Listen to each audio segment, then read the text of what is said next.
Eh ben, bonjour à tous et bienvenue sur ce plateau de Rennes Channel. Aujourd'hui, nous allons parler des bons outils pour accélérer la croissance du marché immobilier. Je suis en présence de Julie Bachet, directrice générale de Vous Financer, qui est un réseau de courtage. Combien d'agences? 135 agences aujourd'hui. De Julien Bessot, cofondateur de Genlix. Vous nous expliquerez ce que fait votre start-up. De Yannick Borde, président de Procivis. Et pour co-animer avec moi ce plateau, Brice Cardy, président du réseau L'Adresse. Combien d'agences? 330 agences. D'accord. Alors, le marché, ces derniers mois, semble un peu repartir à la hausse, avec une petite activité qui semble redémarrer. On constate que c'est notamment le fait de l'amélioration des conditions de crédit. Ce que dit le réseau L'Adresse, c'est que 70% des agences constatent, elles aussi, cette reprise d'activité. Donc, on peut se dire qu'il y a un petit mieux sur le marché immobilier. Sur le front des taux, tout d'abord, qu'est-ce que vous pouvez nous dire, Julie Bachet? Comment ça va? Ça va mieux, Mieux. va beaucoup mieux que ce qu'on a connu, puisque c'est vrai que ça fait maintenant quasiment un an que les taux sont tendanciellement à la baisse. Ce mois-ci encore, on a reçu des baisses de taux. Alors c'est vrai que la baisse commence à s'amortir, mais on est aujourd'hui sur des taux moyens à 3,20 sur 15 ans, 3,40 sur 20 ans, donc dans des tendances de taux qui sont quasi un point de moins que l'année dernière à la même époque. Et est-ce que ça concerne tous les profils, pour ceux qui veulent faire leur résidence principale, devenir propriétaire, pour ceux qui veulent faire un investissement locatif, est-ce qu'ils peuvent obtenir les mêmes taux et les mêmes conditions de crédit? Alors, en règle générale, ce n'est pas le projet qui détermine le taux que vous allez obtenir, c'est plutôt votre profil, votre niveau de revenu, éventuellement votre niveau d'apport. Mais effectivement, vous avez raison, aujourd'hui, on voit revenir sur le marché des secondo-accédants. Donc ça, c'est déjà très positif puisque ça va permettre une meilleure rotation des biens immobiliers. Et puis, on voit que les banques réouvrent un petit peu leur manière d'aborder les investissements locatifs, puisque c'est une population d'acquéreurs qui avait été vraiment mis de côté. Et on constate que désormais, on n'a plus les freins de financement sur les investisseurs comme on a pu le connaître au cours des 18 derniers mois. Mais pour autant, il y a toujours les règles du HCSF et notamment les 35% d'endettement. Est-ce que ça, quand même, c'est encore un frein pour obtenir un crédit aujourd'hui? Alors, c'est sûr que les règles du HCSF sont respectées, évidemment. Il y a une marge de dérogation de 20% qui est à la main des banques. Aujourd'hui, elles utilisent un peu plus de 15% de leur marge de dérogation. Donc, elles utilisent plus aussi cette possibilité qu'elles ont d'aller au-delà. Mais avec l'effet de la baisse des taux, aujourd'hui, on est un peu moins contraint en termes d'endettement, parce que les taux ont baissé, le marché immobilier légèrement aussi. Et du coup, ça a permis de réapporter de l'oxygène. Et donc, on peut faire rentrer plus de candidats à l'accession dans un endettement de 35% que ce qu'on pouvait le faire il y a un an en arrière. Et vous disiez, retour des secondo-accédants, est-ce que ça veut dire donc qu'il est facile d'obtenir un prêt relais? Et si oui, dans quelles conditions? Alors, on rencontre plus de difficultés non plus sur le sujet des prêts relais. Et ce n'est pas forcément les banques qui freinaient sur ces secondo-accédants et sur le prêt relais. C'est plutôt le fait que des personnes qui étaient déjà propriétaires et qui avaient acheté avec un taux à 1 ou 2%, elles n'étaient pas hyper emballées à l'idée de vendre et de racheter un bien qu'elles allaient devoir financer à un taux de 4%. Maintenant qu'on est revenu à des taux de 3%, ce frein psychologique qu'elles pouvaient avoir, il est levé. Et donc, ça veut dire qu'il y a plus de confiance aussi dans le dynamisme immobilier, dans leur capacité à réaliser un nouveau projet. D'accord. Et Brice, est-ce que Julie parlait donc du retour des secondo-accédants, de l'investissement locatif aussi, qui est encore là. Est-ce que vous retrouvez ces mêmes profils sur le marché immobilier? Ce sont ces gens-là qui poussent la porte de vos agences? Exactement. On a sondé récemment le réseau. Ce qui est confirmé, c'est le retour depuis quelques mois des primo-accédants. Donc ça, c'est quelque chose qui est extrêmement positif et qui est la suite logique de toute la campagne de publicité et de communication qui a été menée par de nombreuses banques pour faire venir un maximum de jeunes. Enfin, les portes des banques sont à nouveau ouvertes. Le second point, et je rejoins complètement ce que dit Julie, c'est en effet la confirmation que beaucoup de propriétaires, les secondo-accédants, ont mis à l'arrêt et ont suspendu leur projet, et que beaucoup d'entre eux aujourd'hui finalement ont marre d'attendre et décident finalement de concrétiser leur projet par le biais des prêts relais. Il y a un point, mais là je parle sous le contrôle de Julie Bachet bien évidemment, qui est un point essentiel, c'est l'apport. Parce qu'on parle beaucoup du marché, on parle beaucoup du volume qui a baissé de 25% ces derniers mois. Mais finalement, la crise, elle n'est pas passée au même endroit et de la même manière en fonction de la typologie et du type de marché. Pour faire simple, là où le prix de l'immobilier est cher, donc généralement Paris et les grandes agglomérations, là où il fallait passer par la case banque et souscrire à des emprunts supérieurs ou égaux à 350 400 000 euros, on demandait il y a encore quelques mois 25% d'apport. Et ça a été véritablement un frein qui fait qu'on a véritablement eu un décrochage. On a des endroits, par exemple en zone francilienne ou Paris, où on a eu finalement jusqu'à 60% de volume de vente de moins. Ça, on ne le dit pas beaucoup parce qu'on n'a pas le temps de détailler, mais c'est ce qui fait qu'il y a véritablement eu une crise qui ne s'est pas installée de la même manière. Aujourd'hui, la bonne nouvelle, quand on sonde nos agences, on nous confirme aujourd'hui que ça y est. On a le retour sur le panier moyen, finalement, entre 400, 800 et 1 million d'euros qui se reconfirme. Donc ça, c'est une très très bonne nouvelle. D'accord. Et sur les primo-accédants ou même les secondo-accédants, Yannick Borde, si vous pouvez déjà présenter peut-être Procivis, rappeler ce que vous faites exactement, et ensuite, quels sont vous, les acquéreurs, qui reviennent vous voir? Procivis, c'est un réseau de 45 sociétés coopératives qui intervient dans le secteur de la promotion et de la construction neuve sur à peu près... alors, quand on parlait de 2022, c'était 10 000 logements vendus. Quand on est sur 2023, c'est plus près de 7 000. On est également le 4e réseau d'administrateurs de biens, avec à peu près 200 agences en France et 900 000 lots gérés en tant que syndic ou gérance locative. Et puis, on a aussi la particularité d'être à la gouvernance d'un ensemble d'organismes HLM. Donc, on touche à une grande partie de la chaîne. Donc, c'est vrai que nous, on voit deux tendances quand même qui sont assez différentes. Je partage ce qu'a dit Brice sur la partie amélioration, on va dire, du contexte sur les biens existants. On va revenir sur la construction neuve. On a quand même encore des difficultés. D'abord parce qu'il y a pas mal d'acteurs qui sont eux-mêmes en souffrance et en difficulté. Il y a eu un certain nombre de dépôts de bilan de constructeurs de maisons individuelles. Vous voyez dans la presse quand même ces derniers temps régulièrement des situations sur des promoteurs immobiliers qui, dans le moins pire des cas, sont sur des plans sociaux, pour certains sont placés dans des procédures de sauvegarde, voire plus important. Donc c'est vrai que sur le volet construction neuve, on a quand même une tendance de relance qui n'est pas du tout la même. Et puis on est aussi, nous, sur un cycle qui est un cycle long, c'est-à-dire on ne va pas relancer une machine comme ça de production très facilement. Par contre, c'est vrai qu'on voit revenir très sincèrement une clientèle qui avait un peu disparu sur les primo-accédants. Je pense notamment à tous les dispositifs d'accession sociale avec le développement du bail réel solidaire, avec pour ceux d'entre nous qui étions positionnés sur la location-accession, par exemple, on voit revenir une population. Mais il faut aussi quand même se dire que la chaîne ou le parcours résidentiel qui fait que c'est le parc locatif qui alimente, entre guillemets, les clients à l'accession, il est quand même pas hyper dynamique, quoi. La sortie du parc locatif, elle est encore faible. Même si on voit des choses arriver, la détente des taux est un élément essentiel et il commence à donner des signes. Après, il va falloir que les gens passent à l'acte, parce qu'aujourd'hui, c'est plutôt de se dire est-ce que ça va encore baisser, donc est-ce que j'ai pas intérêt à attendre, ce qui à mon avis n'est pas une très bonne idée. Sur les prix, on a eu des endroits où on nous a dit ça baissait, puis après on a vu que ça montait, puis ça baissait un petit peu, donc c'est très différent d'un marché à l'autre. Et donc on voit qu'il y a quand même encore pas mal de questionnements pour savoir si je dois y aller ou pas sur mon opération immobilière. Mais on va commencer à être un peu plus positif peut-être qu'on a été ces derniers mois, pour dire qu'il y a des signes qui sont plutôt des signes de relance, avec par contre une pente qui n'a rien à voir avec la pente de la chute. La chute, elle a été sur une pente brutale. La relance, ça risque d'être quand même sur une pente beaucoup plus douce. Est-ce que vous constatez aussi ce phénomène, le marché locatif bloqué, donc difficulté à accéder à la propriété? Alors, pour venir sur le marché locatif, en effet, nous, on a fait un sondage assez récent. Tout à l'heure, on a parlé de reprise. Les primos, bonne nouvelle, on en a déjà parlé, ils sont de retour. Les secondos, finalement, débloquent. Les abonnés absents aujourd'hui, c'est justement les investisseurs. Alors la bonne nouvelle, c'est quand on sonde celles et ceux qui veulent investir, on a encore aujourd'hui à peu près 30% d'entre eux qui souhaitent en effet le faire dans les 2 prochaines années. Mais dans les faits, tout de suite maintenant, il n'y a personne. Et les freins, et c'est là qu'on était assez surpris, les freins, ça rejoint ce que disait Yannick, les prix. On a pensé qu'entre la baisse des taux et la baisse des prix, on était à un niveau d'atterrissage. Il semblerait que pour les investisseurs, on n'y soit pas. Deuxième risque, et je ne sais pas si j'aurai le temps de parler de quelques solutions qu'apporte le réseau d'adresse, mais c'est le risque d'impayé de squat. Même Oui. si on sait que finalement c'est assez faible, c'est un peu comme la maladie ou l'accident domestique, c'est quand ça vous arrive, c'est un tel drame que vous communiquez auprès des autres et ça crée un climat anxiogène.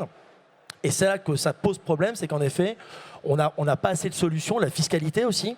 On s'aperçoit, alors je ne sais pas si Yannick sera d'accord avec ça, mais moi j'ai quand même entendu dire que cette fameuse suppression de la taxe d'habitation, c'est qu'elle devait avoir une compensation, que la compensation elle ne s'est pas faite à tous les étages et qu'aujourd'hui pour rejoindre le neuf, pour construire du neuf, Ça veut dire construire des crèches, parfois rallonger des routes et autres, et qu'en gros les maires avaient mis les deux pieds sur le frein faute de moyens. Donc clairement, là on a vraiment une filière qui est complètement grippée.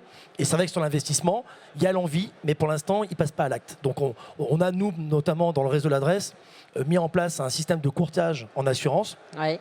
Et on propose justement des garanties sur l'assurance loyer payé, sur la garantie anti-squat. On essaie d'apporter des solutions à tous les étages. L'adresse Assure apporte également pour les acquéreurs qui penseraient que malheureusement il faut encore attendre parce que les prix vont continuer à baisser. On apporte aussi une garantie revente. On a vraiment essayé de ne pas attendre ce que pouvaient proposer les autres acteurs, mais d'être finalement nous-mêmes acteurs d'une solution avec notre propre solution d'assurance. D'accord. Alors il y a aussi beaucoup d'attentes, je pense, autour de ce plateau sur le prochain projet de loi de finances pour 2025. Il y a notamment, on va peut-être commencer par la mesure phare, entre guillemets, mais qui concerne tous les acteurs autour de cette table. Le prêt à taux zéro, et son extension. Julie Bachet, où est-ce qu'on en est aujourd'hui ? On n'a pas d'informations, il n'y a rien de validé définitivement, parce que de toute façon, le projet de loi de finances n'est pas encore validé. C'est vrai qu'a priori, des amendements, mais ça, Yannick le dirait mieux que moi, vont dans le bon sens en proposant effectivement le retour du prêt à taux zéro dans le neuf, y compris dans la maison individuelle, puisqu'il n'était resté que dans la promotion verticale. Et puis peut-être, et ça ce serait, je pense, extrêmement intéressant, un prêt à taux zéro dans l'ancien, y compris en zone tendue, puisqu'aujourd'hui le prêt à taux zéro n'existe dans l'ancien que dans les zones B2 et C, donc les zones détendues, avec évidemment une contrainte de travaux à réaliser. Et de mon point de vue, c'est extrêmement intéressant, surtout quand on sait que l'intention principale aujourd'hui, c'est rénover le parc existant. Je pense que c'est aussi un des freins à l'investissement locatif. C'est aussi l'ensemble de la réglementation qui va toucher la location de logements mal classés énergétiquement. Ça peut freiner certains investisseurs dans l'ancien. Dans le neuf, il n'y a pas d'offre, donc fatalement, ça fait disparaître des investisseurs. Mais c'est vrai que ce retour du prêt à taux zéro, à la fois dans la maison individuelle en France entière, parce qu'aujourd'hui le prêt à taux zéro en revanche n'est qu'en zone tendue, donc le retour du prêt à taux zéro ancien avec travaux neufs, vertical ou horizontal partout en France, je pense que c'est un vrai levier qui doit permettre d'accompagner de nombreux projets, puisque ça a un vrai effet solvabilisateur. C'est extrêmement important. Je ne sais pas si vous voulez qu'on en parle plus tard, mais on constate que des personnes qui ne peuvent pas acheter aujourd'hui dans l'ancien, avec l'ensemble des dispositifs d'accompagnement d'un achat dans le neuf, ils peuvent devenir propriétaires d'un logement plus cher dans le neuf que d'un logement dans l'ancien. Est-ce que vous avez un exemple concrètement pour illustrer ça ? Oui, très concrètement, si on part sur un couple, par exemple, qui gagne 3 100 € par mois, donc un peu plus de 2 SMIC, ces personnes-là ont une capacité d'emprunt dans l'ancien de 200 000 € par rapport à la mensualité qu'elles ne peuvent pas dépasser. Dans le neuf, avec le prêt à taux zéro, éventuellement le prêt 1%, les prêts bonifiés des banques qui viennent compléter le prêt à taux zéro, ce même couple peut acheter un bien dans le neuf de 250 000 €. Donc l'écart, c'est 50 000 €. Et sur le coût de crédit, l'écart est extrêmement important aussi, puisque dans l'ancien, dans l'exemple qu'on a pris, on est sur un taux à 3,70. Dans le neuf, ce même projet, 50 000 € plus important, par le bénéfice des prêts à taux bonifiés, donc le taux zéro, le 1% patronal, etc., ils vont arriver sur un taux moyen à 1,80. Donc, qui permet de revenir à des niveaux de taux et de coûts de crédit qui sont extrêmement intéressants. Donc, c'est l'un des premiers leviers de solvabilisation. C'est évident que ce sera le prêt à taux zéro, s'il est élargi partout. Et dans l'ancien, ça viendra aussi travailler l'amélioration du parc existant. Et je crois que c'est un enjeu majeur. Et c'est probablement intéressant de l'aborder aussi par le biais de l'accession. Yannick Borde, est-ce que vous partagez ce point de vue ? Parce que certes, ils ont une enveloppe plus importante en cumulant tous les prêts aidés, prêts à taux zéro et prêts bonifiés des banques. Toutefois, les prix dans le neuf sont beaucoup plus élevés que dans l'ancien. Donc, on a une enveloppe supplémentaire, mais on n'aurait peut-être pas un logement plus grand. Alors, on n'aura certainement pas un logement plus grand, puisqu'effectivement, l'écart de prix aujourd'hui entre un logement neuf, alors ça dépend des territoires, et un logement ancien, il peut être assez fort. Alors après, c'est assez difficile à comparer de façon très globale, parce que je vais prendre un territoire que je connais bien, qui est la ville d'Angers, par exemple. Entre le neuf et l'ancien, dans l'hypercentre d'Angers, il n'y a pas un tel écart que ça. Par contre, dès que vous êtes dans les autres quartiers d'Angers ou dans la périphérie, là, on commence à trouver des écarts. Donc, effectivement, les comparaisons doivent être un petit peu affinées. Ce qui est certain aujourd'hui, c'est que le projet de loi de finances va essayer de corriger quand même une véritable faute qui a été conduite sur celui de 2024, qui a été de supprimer le prêt à taux zéro. Alors on sait tous pourquoi, et je pense qu'il faut aussi que toute la filière logement s'inscrive aussi dans cette nécessité de restaurer les finances publiques. Moi, c'est un discours que je porte de plus en plus. J'ai été parfois un peu isolé quand je disais ça. Je suis un petit peu moins isolé aujourd'hui. Mais il faut s'inscrire dans cette voie-là. Donc nous, sur les contacts que l'on a, ça a l'air d'être bien parti sur le prêt à taux zéro. Sur la maison individuelle également, vraisemblablement, avec un espèce, alors il faut éviter qu'ils nous inventent un truc trop compliqué, mais de coefficient de densité, c'est-à-dire ils ne veulent pas effectivement repartir sur les parcelles, les grandes parcelles, etc. Donc sur ce qu'on appelle l'étalement urbain. Donc nous, on est assez favorable à ça. On a fait des petits projets de rédaction qu'on a glissés comme ça pour voir si on comprenait au moins la même chose des intentions. Donc ça, c'est plutôt pas mal. Et effectivement, il faut faire attention de ne pas faire en sorte de remettre le PTZ dans le neuf sur des territoires au détriment du parc existant et de l'ancien. Parce que c'est vrai qu'aujourd'hui, c'est ou l'un ou l'autre. Donc c'est aussi une sensibilité qui a été portée à la connaissance du ministre et de son cabinet pour faire en sorte qu'on ne déshabille pas d'un côté et on n'habille pas de l'autre, quoi. D'accord. Et est-ce que c'est aussi de nature à relancer le prêt à taux zéro si il est maintenu dans l'ancien avec travaux? Il y a quand même une grosse condition de travaux. Est-ce que pour vous, c'est de nature à soutenir aussi l'activité du marché? Ah bah complètement, mais sauf que autant je suis assez optimiste sur le fait qu'il soit remis pour toutes les constructions maisons individuelles, autant je reste très réservé et dubitatif sur le fait qu'il revienne dans l'ancien. Mais pour moi, c'est un point incontournable. Aujourd'hui, réaliser les travaux déjà avec des taux qui est extrêmement compétitifs ou des taux bonifiés, pareil. Le problème, c'est l'idée et la mesure. La mise en place de la mesure. L'idée, là-dessus, on est plutôt bien entouré, ils ont de bonnes idées, mais le temps de mettre en place, c'est déjà trop tard. Les taux bonifiés, par exemple, c'est quelque chose à l'époque que notre ex-ministre de l'économie, Bruno Le Maire, avait soumis. Elle a été finalement mise en place par certaines banques qui mettent en avant le taux bonifié. Clairement, la rénovation énergétique dans les maisons individuelles, c'est un vrai sacerdoce. C'est un sacerdoce. Alors, je ne sais pas si ça sera peut-être l'occasion d'écouter M. Besson qui est présent avec nous sur le plateau, que nous, on s'est exercé de pouvoir simplifier, notamment avec des outils digitaux, pour être capable de mesurer là où la construction coûte moins cher à tel et tel endroit. Donc on a fait une association de technologies dans laquelle Julien a encapsulé différents acteurs, certains qu'on pourra peut-être nommer, comme Coût Travaux qui est présent ici, qui a eu déjà des prix d'innovation, qui est capable de rénover, enfin qui est capable de calculer le coût de la rénovation.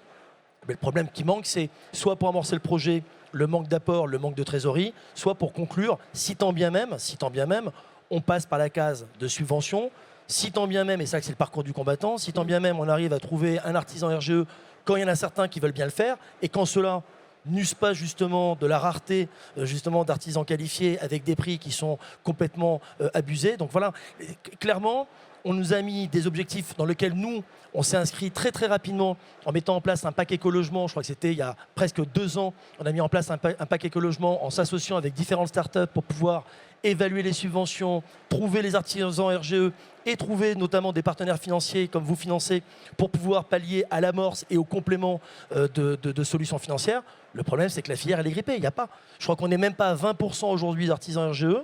Et je crois que pareil, au niveau des diagnostics, c'est pareil. Il y a tellement, dès le moment où on a rendu le DPE opposable, dès le moment où il y a le mot opposable, il y a le mot responsable. Oui. Et en gros, ça a été le principe très franco-français. On sort les parapluies en se disant, je vais laisser les autres essuyer les plâtres. Et finalement, la filière, elle n'est pas présente. La filière n'est pas présente, mais pourtant, il y a une demande. Les Français sont toujours autant envie d'être propriétaires. Donc, il va falloir un moment qu'ils s'adressent à un parc qu'il va falloir rénover. Il faut donc les aider à se lancer. Et c'est peut-être comme ça aussi d'ailleurs que les agences immobilières peuvent apporter plus de services et se démarquer. Ouais, nous, c'est ce qu'on s'efforce de faire. Maintenant, c'est là qu'il y a une contradiction. Les Français, je crois que c'est à l'époque, alors je vais passer pour un dinosaure, mais je crois que c'est Giscard à l'époque qui avait copié le modèle des maisons individuelles, très axé sur ce qui se passait outre-Atlantique, les pavillons, toutes les zones pavillères, la maison individuelle. Les Français, la bonne nouvelle, c'est qu'ils ne cessent de vouloir être bien chez eux et idéalement, à être bien chez soi, on préfère être propriétaire de son chez-soi. Ça, c'est la bonne nouvelle, ça demeure, ils ont une brique dans le ventre. Là où on marche sur la tête, c'est que cette fameuse règle de ZAN, où aujourd'hui le moindre mètre carré de terre, il doit être préservé pour planter un arbre, pour éviter qu'on ait trop chaud dans quelques années. Net. Pardon ? Zéro artificialisation nette. Oui, il y a une compensation. Oui, non, mais n'empêche que là, on est en train peut-être de corriger avec Valérie Létard, du reste, notre nouvelle ministre, qui, je crois, a largement travaillé sur le sujet à l'époque. Donc, je ne sais pas si, justement, avec l'expérience qu'elle a, elle va pouvoir corriger l'application. En fait, ce qui manque, c'est de la mesure. on n'est pas assez modéré. On a des bonnes idées, mais on ne se soucie pas de savoir si on va avoir les moyens de les réaliser. Et ceux qui finalement qui sont le dernier maître et qui pâtissent de tout ça, ce sont les acteurs de l'immobilier. Nous, en l'occurrence, en étant acteurs de proximité. Et le vrai sujet aujourd'hui, c'est pas l'envie, c'est la capacité de rendre possible ces projets. Et c'est l'argent. Et alors, pour aider à ces projets, peut-être, Julien Besson, est-ce que vous pouvez nous présenter Genlix et nous expliquer en quoi ça peut aider les Français à devenir propriétaires ? Alors, effectivement, Genlix, c'est avant tout le développement d'une application qui s'appelle Prospectis. Et cette application Prospectis, c'est de la pige immobilière et c'est de la récupération de bases de données.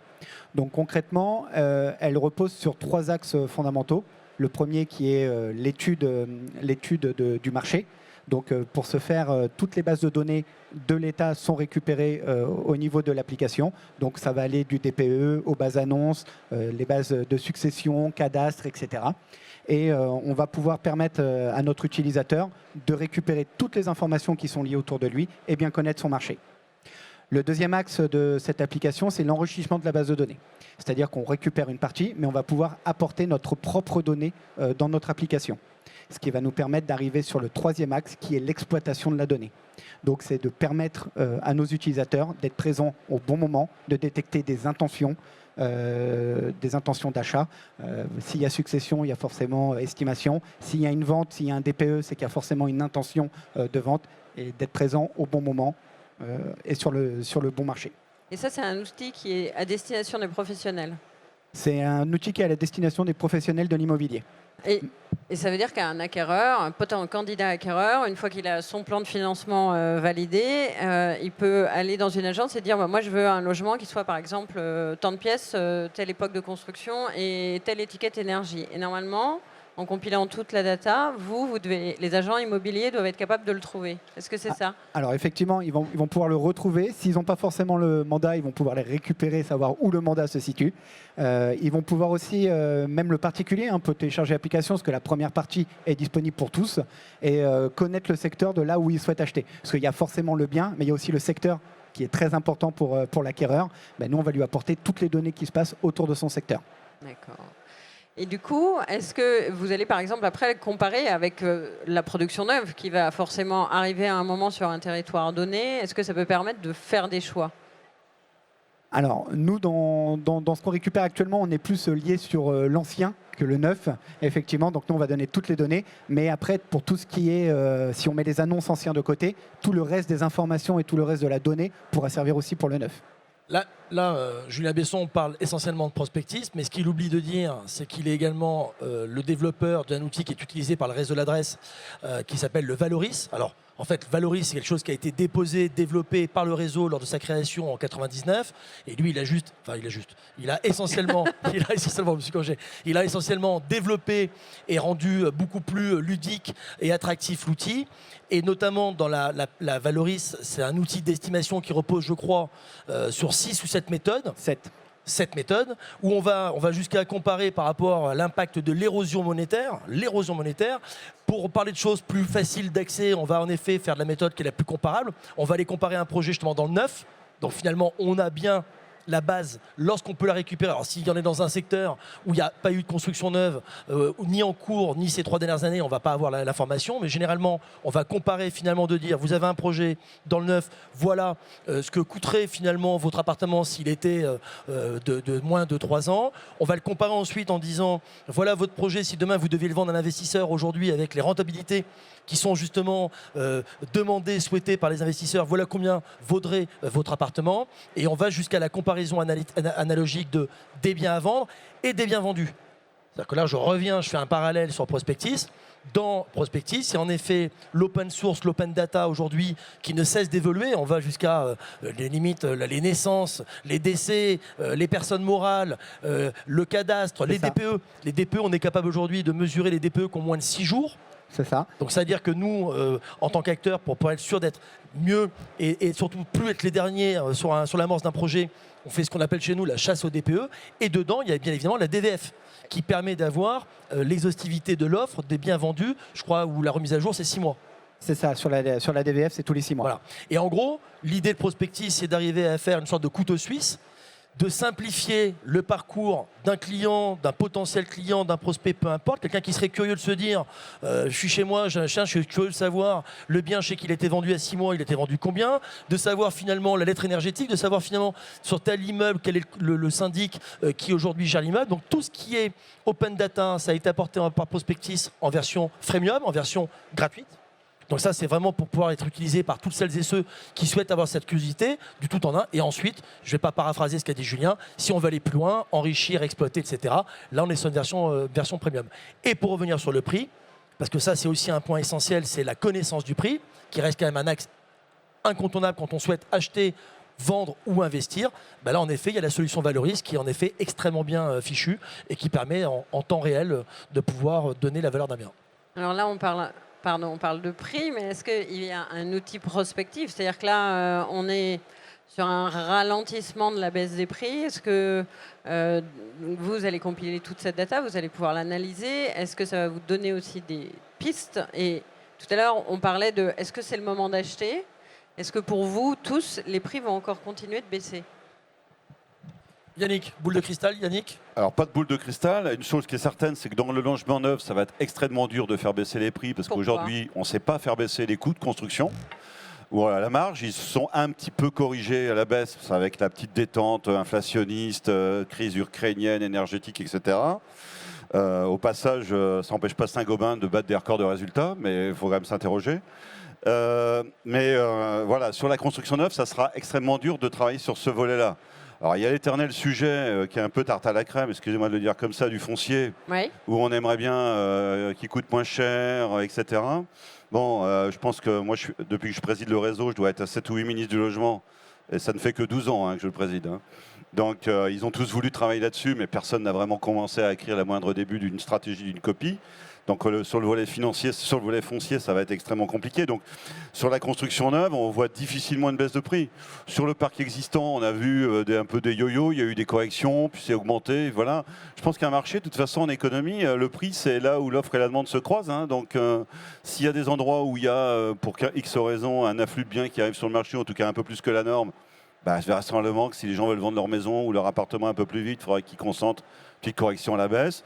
Et là où il y a toujours, et il y en a beaucoup aujourd'hui, un déficit d'offres, il n'y a pas de raison que les prix baissent, quoi. Donc, et surtout qu'avec la question du financement, on va retrouver des capacités un peu de solvabilité. Donc moi, je pense que celui qui a envie d'y aller aujourd'hui, il faut qu'il y aille. Il ne faut pas qu'il hésite. Julien, votre avis? Moi, je suis assez d'accord. Et l'avantage, c'est que selon ces études, nous, on va le placer au bon endroit et au bon moment pour acheter le bon bien qui lui correspond. Brice? Évolution des prix? Je m'inscris complètement dans ce que vient de dire Yannick. Je rajouterai surtout une chose, parce qu'on le voit, nous, dans certains profils. Parce que, comme vous le savez, au même titre que Yannick, l'adresse est une coopérative. Donc moi, j'ai double casquette. Je suis président du réseau depuis à peu près le même temps que Yannick, une dizaine d'années, mais j'ai surtout en propre une dizaine d'agences.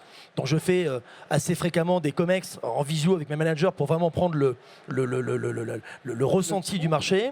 Et on a en effet certains qui sont joueurs. Et c'est-à-dire qu'en gros, ils visitent un bien, ils projettent une offre, et puis tranquillement, ils se disent je vais prendre mon temps et je vais revenir dans quelques semaines ou quelques mois. C'est peut-être là que Julie va nous confirmer si c'est le bon calcul ou pas, en pensant en effet que les taux vont encore beaucoup baisser. Et alors, avant de laisser répondre Julie, moi, ce que je leur dis juste, c'est que ça dépend de ce qu'ils cherchent. Si ce qu'ils cherchent, finalement, c'est pas le mouton à 5 pattes, c'est un bien qui est extrêmement connu, reconnu, qu'on peut retrouver 10 fois dans le mois, là, il n'y a pas de problème, ils peuvent attendre. En revanche, là où on a une fenêtre de tir aujourd'hui pour les acquéreurs, c'est de leur rappeler qu'on est quand même sorti de 8 années d'affilée où le marché était tellement dynamique que limite, on aurait pu vendre 10 fois le même bien dans la journée et on avait parfois des gens qui ont disait désolé, le rendez-vous de cet après-midi, alors qu'on avait pris le matin, est annulé. Aujourd'hui, on a le temps de chercher. On a le temps de pouvoir justement chercher des choses qu'on n'avait pas le temps de trouver avant, tellement le marché allait très vite sur les biens en effet extrêmement recherchés. On en revient encore, notamment sur les zones urbaines, les grosses agglos, sur la maison, le fameux rêve de la maison individuelle. Aujourd'hui, ces maisons qui étaient introuvables et dont les prix ne cessaient d'augmenter, on a le temps de les voir, on a le temps justement de quantifier les travaux, on a le temps d'avoir matière à pouvoir apporter des arguments qui soient probants pour pouvoir négocier les prix et derrière d'aller chercher un taux. Donc moi, ce que je dis à mes managers, c'est de dire faites-leur bien passer le message que le seul risque qu'ils ont, c'est que la maison aujourd'hui sur laquelle ils pensent avoir le temps et qu'ils pensent retrouver, ils la retrouveront peut-être pas. En tout cas, ce qu'ils espèrent sans doute, ces acquéreurs, c'est de retrouver des taux moins élevés. Alors, on ne reviendra jamais, enfin jamais, il ne faut jamais dire jamais, mais on ne reviendra probablement pas à des taux autour de 1%. Le chiffre qui circule, c'est de dire qu'on sera à 3% à la fin de l'année en moyenne. Qu'est-ce que vous en pensez? Alors, je pense qu'effectivement, les 3%, on y est quasiment, puisqu'en réalité, on voit que sur des bons dossiers, aujourd'hui, on a des banques qui vont déroger sur leur grille de taux et on peut trouver du 3%. Et je pense qu'il faut quand même remettre les choses en perspective. 3% sur un emprunt sur 20 ou 25 ans, on est sur un coût de l'argent qui est quand même extrêmement faible. Je pense effectivement pas qu'on va revenir à des taux entre 0,5 et 1%. Maintenant, on pensait déjà pas qu'on allait y arriver. Donc finalement, l'actualité nous conduit à dire que peut-être ça va baisser un peu plus que ce qu'on le pensait.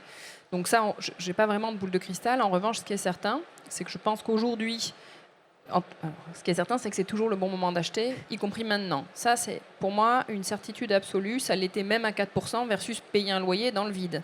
Donc de toute façon, acheter, c'est toujours un bon placement. Tu le disais, c'est quand même l'investissement préféré des Français. En tout cas, l'avoir qui est vraiment important pour eux. Donc c'est intéressant de le faire. Il y a quand même aujourd'hui des opportunités de négociation dans l'ancien. Alors le marché du neuf, c'est encore autre chose, mais dans l'ancien, on voit qu'en fonction de la qualité du logement, de sa performance énergétique, de son emplacement, etc., il y a des marges de négociation. Ce n'est pas homogène sur l'ensemble du territoire, mais il y a des marges de négociation. Donc il est plus intéressant de négocier aujourd'hui un bien, de l'acheter aujourd'hui au taux actuel. Et si les taux baissent, tant mieux. Parce qu'il se trouve que renégocier un crédit, c'est possible. Renégocier un prix d'achat a posteriori, ça n'est pas possible. Donc il est préférable évidemment de négocier son prix d'achat maintenant, d'acheter tout de suite. Et si les taux venaient à baisser, il n'y a pas de problème, on sera là pour accompagner des renégociations ou des rachats de crédit, on l'a déjà fait. Donc ça, c'est quelque chose qui sera complètement possible. Donc c'est dommage de passer à côté d'une opportunité en se disant peut-être les taux vont baisser, parce qu'objectivement, on n'en sait pas grand-chose. On pensait qu'ils allaient baisser déjà l'année dernière. On pensait que le marché allait reprendre il y a 1 an, et ça n'a pas été le cas. Donc, tu vois, moi, ma grand-mère, elle disait plutôt un tiens vaut mieux que 2, tu l'auras. Donc, achète aujourd'hui si tu peux. On sait que les banques sont vraiment ouvertes aujourd'hui sur le financement. Et ça fait un certain temps qu'on n'avait pas connu ça, nous, spécialistes du crédit, des banques qui nous appellent pour nous dire vous avez des dossiers pour nous, on a besoin de prêter, on a envie de prêter. Donc, c'est vraiment le bon moment pour ça. Et alors, on parlait tout à l'heure du prêt à taux zéro dans les mesures du projet de loi de finances. Il n'y a pas beaucoup d'autres mesures concernant le logement. Il y a des pistes fiscales. En tout cas, il n'y a pas de prolongation, notamment du dispositif Pinel, qui permettait de faire un achat un investissement locatif dans le neuf et de bénéficier d'un avantage fiscal. Ça, on n'a vu qu'aucune disposition. Il y a peut-être des petites choses concernant MaPrimeRénov', puisqu'on parle beaucoup d'achat dans l'ancien et de faire des travaux. La ministre a indiqué qu'elle entendait maintenir un maximum de stabilité dans les dispositifs pour éviter les espèces d'effets coup de frein, accélération qu'on a pu voir notamment cette année quand il y a eu des changements sur MaPrimeRénov'. Est-ce qu'il y a d'autres mesures que vous auriez souhaité voir dans ce projet de loi de finances? Julie? Alors, objectivement, moi, je serais très contente du sujet du prêt à taux zéro, parce qu'il ne faut pas oublier que l'accession, c'est quand même la très grande majorité des acquisitions qui sont faites. Donc, si déjà on soutient le marché de l'accession à la propriété pour de la résidence principale, je pense que c'est déjà très bien. Nous, on accompagnera l'ensemble des solutions. MaPrimeRénov', c'est quand même un peu plus complexe parce qu'il faut faire l'avance de la prime. Elle n'est pas perçue tout de suite. Donc, je suis plus favorable, comme on se le disait, à un dispositif de prêt à taux zéro. Je pense que la rénovation, vous en parlez tout à l'heure, elle se fait plus facilement au moment de l'achat qu'une fois qu'on est propriétaire. Parce qu'au moment de l'achat, on a envie de toute façon de rénover. Une fois qu'on est dedans, quand on parle de rénovation quand même assez lourde, il faut soit quitter le logement, c'est pas facile à organiser, il faut effectivement retrouver l'impulsion d'un projet. Donc on a intérêt à accompagner aussi cette démarche d'amélioration de la performance énergétique au moment de l'accession. Je pense qu'on a de plus grandes marges de manœuvre, même si avant qu'on ait rénové tout le parc, il faudra quand même qu'il y ait une grosse rotation. Mais pour autant, on est quand même encore sur autour de 800 000 transactions, donc ça fait déjà un certain nombre de logements qui peuvent être au moment de l'acquisition rénovés. Ça peut être MaPrimeRénov'. Du point de vue du financement de l'accédant, sans être redondante, je pense que le prêt à taux zéro a un impact beaucoup plus bonificateur que MaPrimeRénov', clairement. Yannick, d'autres mesures à escompter dans les mois à venir? Peut-être pas dans le projet de loi de finances, mais dans les mois à venir. Il y a plusieurs temps, effectivement. Alors, le prêt à taux zéro, il faut savoir qu'en 2016, il a fallu mettre un coup de booster. il a été mis et ça a été d'un effet assez immédiat. Donc on sait que ça peut avoir. Ça n'a pas tout réglé. Ça ne va pas nous permettre de revenir à la situation précédente nécessairement. Je ne sais pas si c'est grave d'ailleurs. Mais en tout cas, c'est essentiel. Après, il y a le PLF, où on a quand même à surveiller de près, parce qu'il y a quand même une imagination fiscale assez exceptionnelle. Donc ils nous ont encore inventé un truc quand même il y a 2 jours avec une fameuse taxe sur les propriétaires pour financer une garantie universelle de loyer. Donc tout ça, je pense que ça fait partie du délire de l'Assemblée nationale aujourd'hui. Il y a peu de chances que ça résiste au parcours législatif, et heureusement.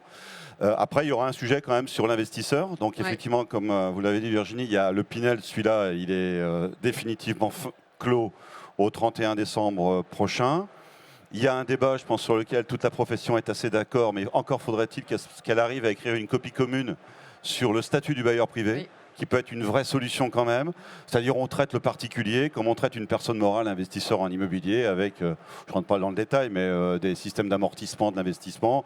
Ce n'est pas de la réduction d'impôts, c'est de la réduction de revenus fonciers. Enfin, voilà, on arrive à donner aux particuliers qui décident d'investir un rôle d'acteur économique dans ce domaine-là. Et si on veut régénérer l'offre de logements locatifs, il va falloir y aller, parce que le patrimoine locatif privé se concentre quand même, d'abord parce qu'il y a de moins en moins de production neuve, donc évidemment il n'y a plus d'investisseurs, donc ça se concentre. Et puis il y a pas mal de biens qui sortent des périodes de défiscalisation, qui passent à la vente. Quand ils passent à la vente, ils viennent aussi de la résidence principale. Donc on a des portefeuilles qui s'atrophient quand même un petit peu. Voilà, donc je pense qu'on aura toute la profession à travailler sur ce statut du bailleur privé. Moi je pense que Valérie Létard, elle est plutôt assez en phase sur ce sujet-là. Il peut être assez respectueux de la problématique des finances publiques. Moi, je tiens à ce qu'on soit aussi tous dans cette logique-là. Et puis, n'oublions pas non plus, on n'a pas beaucoup parlé, mais que le logement, l'immobilier au sens large, il n'y a pas que le logement, il y a aussi l'immobilier d'activité. C'est quand même aujourd'hui la base de une grande partie de la fiscalité. Oui. Et tant qu'on n'aura pas traité cette question-là et les budgets que ça génère, eh bien, on a quand même un petit problème sur la qualité de l'investissement immobilier, en tout cas son rendement.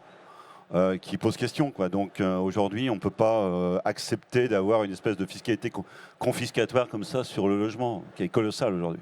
Vous faites allusion au rapport Le Maire. Je fais allusion à plein de choses, à l'invention d'il y a 2 jours, je fais allusion à la position aujourd'hui, par exemple, des collectivités locales qui voudraient augmenter les DMTO parce qu'eux-mêmes voient leurs recettes baisser. Tout à l'heure, on a parlé, on n'y reviendra pas, mais sur toute la question de la taxe foncière qui croît quand même dans toutes les villes. Même s'il y a eu la suppression de la taxe d'habitation. Donc voilà, donc on a une espèce de complexité avec une tuyauterie qui est très difficile à rééquilibrer, qui est de dire comment on arrive peut-être. Parce que le paradoxe, c'est qu'en fin de compte, pourquoi on a besoin de mettre des dépenses publiques sur le logement, c'est parce qu'on en pique une partie avec la fiscalité. Donc peut-être qu'on peut traiter différemment, sauf que le problème, c'est que ce n'est pas les mêmes poches. D'un côté, c'est la poche de l'État, de l'autre côté, c'est la poche des collectivités locales. Donc comment est-ce qu'on recrée les bons tuyaux pour faire en sorte que tout ça ait un peu plus de sens que ça en a aujourd'hui. Ça va demander beaucoup de travail. Ça va demander beaucoup de travail, mais moi, j'ai une vie à côté d'élu local, donc c'est un sujet sur lequel je travaille un peu. Ça, avant d'avoir du travail, ça demande un peu de courage. Voilà, et donc si on a d'abord du courage et qu'après on a envie de se retrousser les manches, on devrait arriver à trouver des solutions. D'autres solutions, Julien? D'autres solutions, être présent sur le terrain, être présent, ressortir à l'extérieur, parce que encore une fois, tout a l'air de s'améliorer, mais il faut avoir aussi du stock, etc. Donc il faut vraiment sortir et relier. Moi, ce que je conseille aux agents, c'est d'être à l'extérieur et d'aller chercher de la donnée. Non, moi, la seule chose, c'est simplifier et déplafonner. C'est-à-dire qu'on a un président qui a été extrêmement libéral dans beaucoup d'activités, dont la nôtre. Et c'est vrai qu'aujourd'hui, tu parlais de la prime rénov'. La prime rénov' est une très bonne idée. Le seul problème, c'est qu'il y a une démarche qui est extrêmement démago, c'est qu'en gros, elle s'adresse finalement dans les critères d'accession et d'octroi, elle s'adresse à ceux qui n'en ont pas besoin. C'est-à-dire qu'on a voulu, alors j'ai rien contre le fait d'aider bien évidemment les foyers, les ménages les plus modestes, mais ceux qui détiennent aujourd'hui le patrimoine français, les fameux bailleurs, ils sont, alors je ne sais pas si vous avez vu le système, mais c'est un système de couleurs, il ne faut pas être daltonien. Oui. Je crois que ceux qui ont finalement besoin, je crois que c'est les violets. Bon, bah, les violets, en gros, on leur donne rien. Et c'est ceux-là, finalement, qu'on rencontre sur le terrain. Nous, on est clairement passé d'une période, alors maintenant qui remonte à quelques années, où on avait 90% des logements qui se libéraient entre deux locations et qui repartaient sur le marché locatif, à aujourd'hui, 90% des logements qui se libèrent qui font l'objet, à minima, d'une estimation. Donc généralement, quand vous demandez une estimation professionnelle, c'est que vous avez dans un coin de vos têtes l'intention de le vendre. Et clairement, aujourd'hui, ceux-là, déjà, moi, à l'époque où j'étais sur le terrain en tant que consultant en location, en gestion ou en transaction, déjà, on avait du mal à faire entendre aux propriétaires de mettre un coup de peinture, un coup de blanc. Et c'est pas qu'ils voulaient pas, c'est que souvent, parfois, ils n'avaient pas forcément l'argent pour le faire. Aujourd'hui, clairement, ils n'ont plus d'argent. C'est-à-dire que ceux qui sont supposés être les plus riches, avec toutes les taxes qui ne cessent d'évoluer, ils n'ont plus. Donc ceux-là, il faut, pour moi, multiprofil, il n'y a pas de profil, c'est tous. Et pareil, enlever tous les freins, parce qu'il faut savoir que la règle des RGE, artisans reconnus, garants, etc. Environnement, merci. Il faut savoir que ça, c'est pareil. Plus vous créez de règles, et plus finalement les plus tordus se mettent dedans. Finalement, les plus grosses fraudes qu'on a eues sur les RGE, ce sont des personnes qui ne sont pas RGE. Et ceux qui sont des artisans, et parfois ceux qui sont les plus expérimentés, qui ont 15 ou 20 ans, ils ne se mettent pas là-dedans parce que c'est trop compliqué. C'est le parcours du combattant, c'est avoir des avenants avec des assurances qui ne cessent d'augmenter, etc. Donc je pense que l'idée, c'est de simplifier, c'est d'arriver enfin, je pense qu'on passera par le 49.3, mais d'arriver à voir, ça j'ai hâte de voir ce que nous allons sortir sur le budget, en espérant qu'on ne revive pas le cauchemar qu'on a vécu l'an dernier, à savoir le rabot qu'on a eu sur la première rénov, parce que vous vous rappelez, mais on a quand même eu un trou dans la raquette entre janvier et le 15 mai de cette année. On a mis, alors même si ça finit par la réparation a eu lieu, on a eu 5 mois où pendant 5 mois il n'y avait rien. Parce qu'ils se sont aperçus qu'avec les histoires de rabotage qu'ils ont fait sur le budget, etc., la prime rénov, elle était là, mais il fallait faire, vous savez... Non, mais, on peut aussi considérer que passer sur une rénovation globale afin d'inciter à faire les choses de manière complète, c'était aussi sans doute une stratégie en termes de recherche d'économie d'énergie plus pertinente que de faire des monogestes où si on met une chaudière neuve dans un logement pas isolé, c'est quand même pas le truc le plus intelligent du monde non plus. J'entends. Mais moi, je pense que ce qui compte, c'est le résultat. Le résultat, c'est qu'en gros, personne n'est prêt. Tout le monde a envie d'y aller. Mais en gros, ceux qu'on a réellement besoin, il n'y a pas. Et même quand ils sont prêts à faire l'effort, il n'y a pas. Il n'y a pas les artisans, il n'y a pas. Donc je pense qu'il faut vraiment simplifier. Je pense que là, le mot, c'est simplifier et déplafonner. Est-ce que tout le monde est d'accord avec ce mot de la fin ? Simplifier, c'est sûr, parce que c'est vrai que tout ce parcours de rénovation, c'est quand même globalement assez complexe pour ceux qui ont un projet. Ça, c'est clair. Simplifier dans le neuf aussi. Simplifier et stabiliser dans la durée. Simplifier et stabiliser. Ben, je crois qu'on a les et mots non, de juste la un dernier fin. exemple pour vous dire que... Non, mais juste un dernier exemple. Quand on parlait de simplifier, il y a de ça 1 an, lors d'un déplacement en Espagne, vous allez en Espagne, quand vous allez à la caisse de n'importe quel type, style l'équivalent de Leroy Merlin, Monsieur Bricolage, etc., vous aviez une remise immédiate à la caisse de 50% dès le moment où vous achetiez soit une pompe à chaleur, soit un ballon thermodynamique et tout. C'est que c'est pas compliqué, il n'y a pas de document, il n'y a pas de papier, il n'y a pas de couleur, il n'y a rien, c'est direct à la caisse. Voilà, en gros, quand je dis qu'il faut faire efficace et simplifier, c'est ça. Eh bien, en tout cas, merci beaucoup. On pensera à ça. Simplifier. Stabiliser, pardon. Merci beaucoup Julien Besson de Genlix. Merci à Yannick Borde de Procivis d'être là. Merci à Julie Bachet de Vous Financer. Et merci à vous, Brice Cardi du réseau L'Adresse. Merci beaucoup. Merci. Merci.